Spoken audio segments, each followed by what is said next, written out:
یار مرزا جیلمی جو ہے کچھ بھی نہیں ہے، کوئی نہ اس کی نوٹ پر تصویر ہے، کوئی نام وہ کرپٹو کرنسی کا نام ہے، کیا ہے وہ؟ کچھ بھی نہیں، موزے خیز آدمی ہے، اہل سنت کے مقابلہ میں شیعہ کے ساتھ اور شیعہ کے مقابلہ میں یہودیوں کے ساتھ ایران کو مشورے دے رہا ہے لفٹ جاؤ یہودیوں کے ساتھ ہاتھ ملا لو، یہودی سپر پاور طاقت ہے۔ اللہ کے بندے ایسی بات کرتے ہیں؟ شہادت ہے مطلوب و مقصود و مومن، نہ مال غنیمت نہ کشور کشائی۔ یہی ہے آپ نے رسول اللہ کا فرمان سمجھ لینا کہ اکیلے کے ساتھ شیطان ہے۔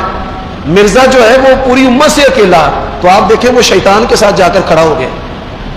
یہ سب سے بڑی حدیث کی سچائی کی دلیل ہے، جو بھی امت سے الگ ہوگا اس کا انجام کر۔ جوید غامدی یہودیوں کے ساتھ کھڑا ہے، ادھر سے مرزا جیلمی یہودیوں کے ساتھ کھڑا ہے۔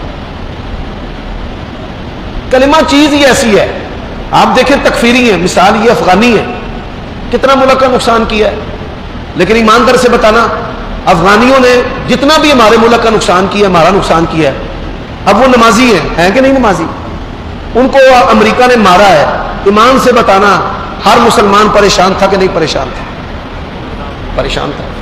اسلام چیز ہی ایسی ہے، لکھ باری پاویں ایک دوجے نو کافر آکھو، اندروں جڑا نا دل او دکھ ہے کہ مسلمان نو مار کیوں پیندی پئی، تے جنہاں دا نہیں دکھ دا وہ اپنے ایمان دی فکر کر لین، وہ یہودیاں دی بی ٹیم ہے۔